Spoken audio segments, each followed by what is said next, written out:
If Excel keeps helping by changing your data, you're not imagining it. You fix the formatting, and then the next refresh, paste, or import breaks it again. Dates slip to US format, long numbers turn into scientific notation, and IDs lose leading zeros. The real issue is that formatting is often treated like a cosmetic layer, but your workflow keeps reintroducing raw values that Excel interprets again, so the same problem returns. The durable fix is to control the data before it lands in your final table. That's where Power Query and data validation work together. Power Query standardizes types and outputs a stable table. Data validation prevents bad entries from being typed in later. And then you format once, in the right place, and it stays predictable. Let's build a setup that stops Excel from reformatting your work every time the data changes. Next step. First, it helps to separate three things Excel mixes together: values, data types, and cell formats. The value is the raw content like 2026-05-05 or 001234. The data type is Excel's interpretation, like date, number, or text.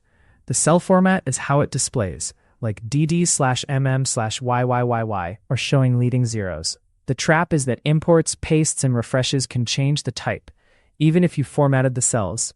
When the type changes, Excel may reinterpret the value, and your display format can't fully protect you. Another trap is tables that auto-extend formats inconsistently when new rows arrive. And if your source data is messy, Excel guesses more often. So the goal is simple. Make the type decisions once, upstream, and make them consistent. Then use validation to keep manual edits from undoing that consistency. Next step. Let's call out the most common auto-formatting failures because each one has a specific root cause. Dates are the big one. A date like 03/04/2026 can be interpreted two ways, and Excel picks one based on locale and heuristics. Next are long numbers, like credit cards or tracking IDs, that Excel stores as numbers and then displays in scientific notation.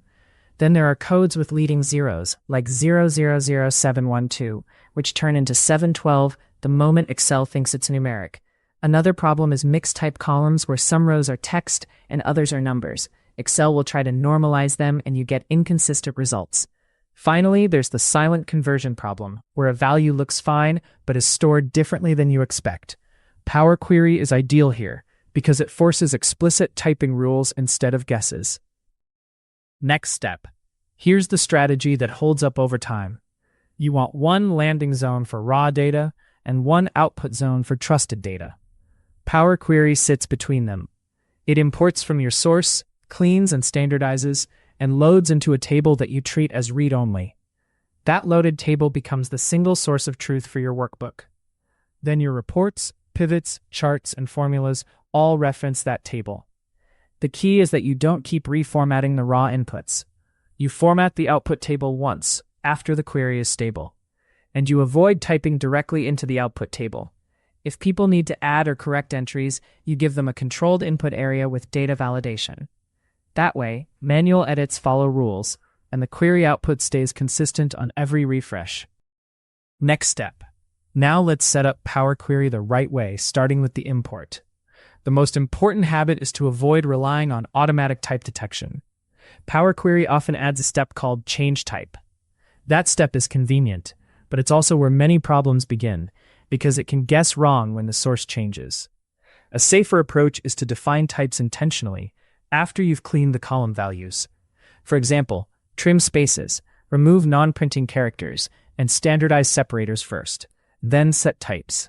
Also, decide early which columns must be text no matter what, like IDs, postal codes, SKUs, and account numbers. If a column should never be used for math, treat it as text. That single decision prevents scientific notation and lost zeros. The goal is not perfection. It's predictable behavior when new data arrives. Next step. Let's talk dates, because they're the most fragile. In Power Query, you want to parse dates using a consistent rule, not Excel's guess. If your source is a true date type, great. But many sources deliver dates as text, like 03/04/2026 or 2026-04-03. If it's ISO style, like 2026-04-03, keep it that way as long as possible, because it's unambiguous. If it's ambiguous, you need a rule. Is it day first or month first? Apply that rule in the query so every row is interpreted the same way. Also, consider splitting date and time if time zones or timestamps are involved. Once Power Query outputs a proper date column, you can format it in Excel for display. But the stored type will remain a real date, and refreshes won't reinterpret it differently. Next step. Next, long numbers and identifiers. The simplest rule is this. If you don't do arithmetic on it, it's text. That includes invoice numbers, bank account IDs, tracking numbers, and anything with more than 15 digits. Excel can't precisely store integers beyond 15 digits, so it will round them. That's not just formatting, that's data loss. Power Query can preserve these as text from the start. If your source provides them as numbers, convert to text immediately in the query, before loading. For leading zeros, don't rely on a custom number format like 00000. It only changes the display, and it can still break when data is re-imported. Keep the underlying value as text, and then if you want, apply a visual format like grouping or spacing using text functions. Your goal is integrity first, appearance second. Next step. A big reason formats come back is that your query output is being edited or overwritten. So treat the loaded table as a locked output. Practically, that means two things. 1, don't type into it. 2, don't paste into it. If you need to add rows, add them to the source or add them to a separate input table that the query appends. A clean pattern is 1 table for imported data, 1 table for manual entries, and a query that appends them into a final table. That final table is what you format and report on. When you refresh, the final table rebuilds consistently. If someone accidentally types a date as text in the manual table, you can catch it with validation. And if the source changes column order, Power Query steps can be made more resilient by referencing column names, not positions. Next step. Now let's add data validation, because Power Query alone doesn't stop human input mistakes. Data validation is your guardrail for the manual entry table. Start with the columns that cause the most damage: dates, IDs, and category fields. For dates, require a date within a sensible range, like between 2 years.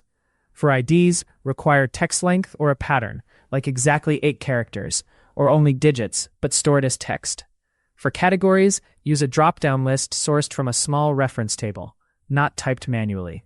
Also add input messages so people know the rule before they break it, and set clear error alerts that stop invalid entries, not just warn. Validation won't catch everything, but it dramatically reduces the messy edge cases that cause Power Query type conflicts. The payoff is that refreshes become boring, which is exactly what you want. Next step. Here's a practical example of a validation setup that pairs well with Power Query. Imagine a manual entry table with 5 columns: entry date, customer ID, order ID, amount, and status. Entry date must be a real date. Customer ID and order ID must be text, even if they look numeric. Amount must be a number greater than or equal to 0. Status must be one of a short list, like new, in progress, closed. When those rules are enforced at entry time, your Power Query steps become simpler and more reliable. You can still clean, but you're not constantly rescuing broken rows. One more tip: keep the validation lists in a dedicated lists table. That makes maintenance easy, and it avoids hard-coding values into validation rules. This is how you turn a fragile workbook into a small system that behaves consistently. Next step. Once the data is stable, you still need formats that don't drift. The best place to format is the final loaded table, after the query output is correct. Use table formatting intentionally. Set the date column display format, set amount to currency or fixed decimals, and set ID columns to text display. Then avoid reapplying formats row by row. Also be careful with format as table styles that include automatic banding and may change when columns are added. Choose a style you can live with long term. Another useful trick is to keep a separate presentation layer sheet that references the final table. That sheet can have additional formatting, conditional formatting, and friendly column order. If the query reloads and resizes the table, your presentation layer stays stable because it's formula-driven. This separates data engineering from presentation. Next step. Let's cover the edge cases that still trip people up. First, blanks.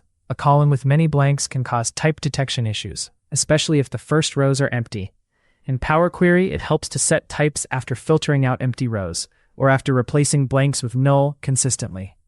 Second, mixed locale decimals, like commas versus periods.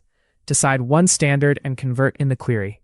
Third, stray spaces and non-printing characters. They make text comparisons fail and can break validation lists. Clean them early. Fourth, merge cells and sources.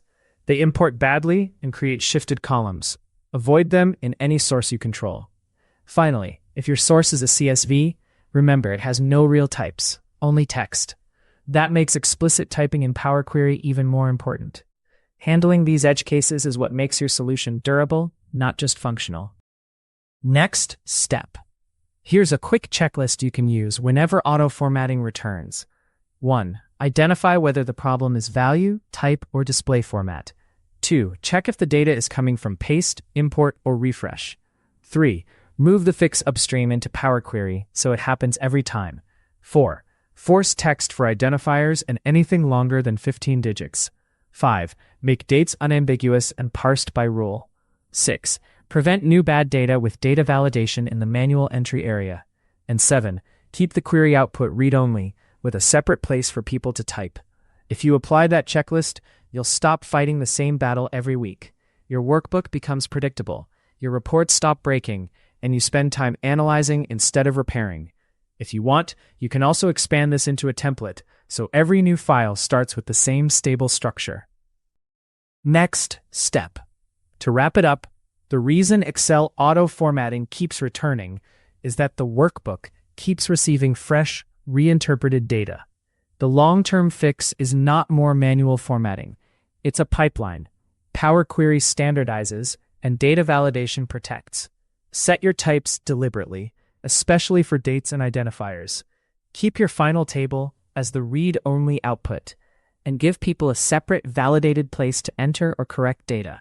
That combination makes refreshes safe and repeatable. If you want one action to take next, pick the single column that causes the most pain, and move its rules into Power Query and validation first, then extend from there. If this kind of workflow helps you, subscribe for more Excel systems that stay stable under real-world data, and leave a comment with your biggest recurring auto-format problem, dates or IDs. Subscribe to keep optimizing your workflow and get back more of your time.